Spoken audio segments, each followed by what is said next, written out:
கிருஷ்ணம் வந்தே ஜெகத்குரு.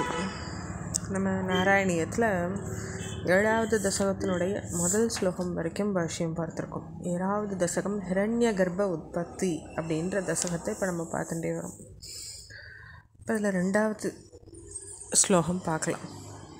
சோயம் விஸ்வ விசர்கதத்தஹிருதய சம்பஸ்யமானஸ்வயம் போதம் கல்வவனவாப்ய விஸ்வபிஷயம் சிந்தாகுலஸ்தஸ்திவான் தாவத்வம் ஜகதாம் பதே தபதபேத் ஏவம் ஹி வைஹாயசீம் வாணிமேனமிசி ஸ்ருதிசுகாம் குர்வம் ச தப பிரேரணாம். அப்போ அந்த பிரம்மதேவர் சிருஷ்டிக்காக மனசை செலுத்திண்டு நல்லா ஆலோசித்து பார்த்த பிறகும் அவரால் சித்தம் கலங்கினவராக தான் இருந்தார். ஜெகநாதா, அப்போ நீர் தான் அவரை தவம் செய்யும்படி உபதேசிச்சீர். தபதபயதி, அதாவது தவம் செய்யுங்க அப்படின்னுட்டு அந்த பிரம்மதேவரை உபதேசம் பண்ணதே நீர் தான் அப்படின்னு காதுகினிய அந்த அசரீரி வாழ்க்கை கேட்கும்படி செஞ்சது நீங்கள் தானே அப்படின்னுட்டு கேட்குறார் பட்டத்திரி குருவாயூரப்பனை பார்த்து.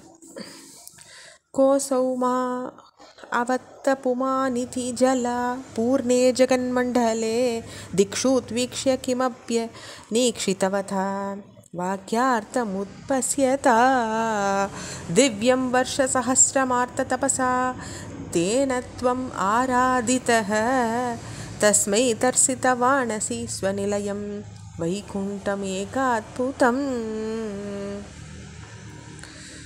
அப்பா, உலகமெல்லாம் ஜலம் நிறைஞ்சு ஜலாபூர்ணே ஜெகன்மண்டலே, இந்த எல்லா உலகங்களும் ஜலத்தில் நிறைஞ்சிருந்த பொழுது என்கிட்ட பேசின புருஷன் யாருன்னு திசைகளை உத்து பார்த்துட்டு கேட்டாரே அந்த பிரம்மதேவர்.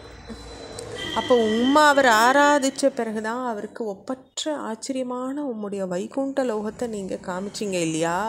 வைகுண்டம் ஏகாத்புதம், அந்த அற்புதமான அந்த லோகத்தை எப்போ அவர் பார்த்தார்? உம்மக்கிட்ட அந்த கேள்வியை கேட்க பார்த்து பிரம்மதேவர் கண்டார் இல்லையா அப்படின்னு கேட்குற பட்டத்திரி.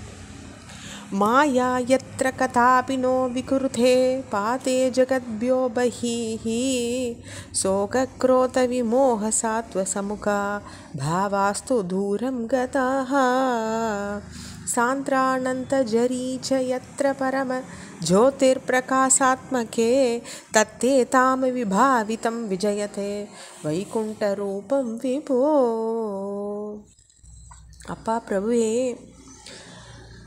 எங்கே மாயா விகாரம்ன்றது இல்லையோ, அதாவது வைகுண்டம் போயிட்டோம்னா நம்ம இந்த மாயா விலாசத்துலேருந்து தப்பிக்கிறோம். நம்மளுக்கு உண்மையான ஸ்வரூபங்கள் மட்டுமே அங்கே வைகுண்டத்தில் இருக்குது.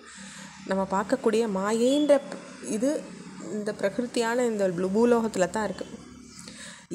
எது உலகங்களுக்கு அப்பால் இருக்கோ, எந்த இடத்துல சோகம் கோபம் சோக குரோத விமோக சாத்வ சமூக, எந்த இடத்துக்கு நம்ம போய் சேர்ந்துட்டாக்கா அங்கே நம்மளுக்கு சோகம் நம்மளை ஆட்கொள்ளாதோ, கோபம் இருக்காதோ, அஞ்ஞானம்ன்ற இருள் இருக்காதோ, பயம்ன்ற பாவனை ரொம்ப தூரத்துலேருந்து நம்மக்கிட்டேருந்து விலகி போயிடுமோ, எங்கே பரிபூர்ண ஆனந்த பெருக்கு இருக்கோ அந்த லோகமானது பிரம்மதேவருக்கு காண்பிக்கப்பட்டது. அந்த வைகுண்ட ரூபம் வெற்றியோடு விளங்குறது. வைகுண்ட ரூபம் விபோனா வெற்றியாக இருக்கிறது. அந்த வைகுண்ட ரூபம் தான் வெற்றியோடு இருக்குதுன்னு சொல்கிறார் பட்டத்திரி. யஸ்மின் நாம சதுர்புஜா ஹரிமணி சியாமாவதா தத்விஷோ நானாபூஷண ரத்ன தீபதி திசோ ராஜத் விமானாலயாஹ பக்தி பிராப்த ததா விதோன்னதபதா திவ்யந்தி திவ்யா ஜனாஹ தத்தே தாம நிரஸ்த சர்வச்சமலம் வைகுண்ட ரூபம் ஜயேத். அப்பா, யஸ்மின் நாம சதுர்புஜா, 4 புஜங்களை 4 கைகளை வச்சுருக்கேன். இந்திர நீலமணி போல பிரகாசிக்கிறேன். பலவிதமான ஆபரண ரத்னங்களால் ஒளியை பரப்பின்றிருக்கேன். நானா பூஷ்ண ரத்ன தீபித திசை, உங்களுடைய ரூபமானது ஒளியை பிரகாசிச்சுட்டு பரப்புறது. ஒளிமிக்க விமானங்களில் வசிக்கிறவாளும் அந்த தெய்வீக ஜீவர்கள் பக்தியால் அடைப்பட்ட உம்முடைய அந்த உன்னத பதவியை உடையவர்களா எங்கே விளங்குறாங்களோ அந்த மாசற்ற வைகுண்ட வடிவமான உம்முடைய ஸ்தானம் வெற்றியோடு விளங்கட்டும் வா, வைகுண்ட ரூபம் ஜெயத், அப்படிப்பட்ட உம்முடைய ஸ்தானம் வெற்றியோடு இருக்கட்டும்பான்னு பட்டத்திரி சொல்கிறார். இதோடு நம்ம 5 ஸ்லோகங்கள் பூர்த்தி பண்ணிக்கிறோம் 7வது தசகத்தில். ஓம் ஸ்ரீமன் நாராயணாய நமஹ.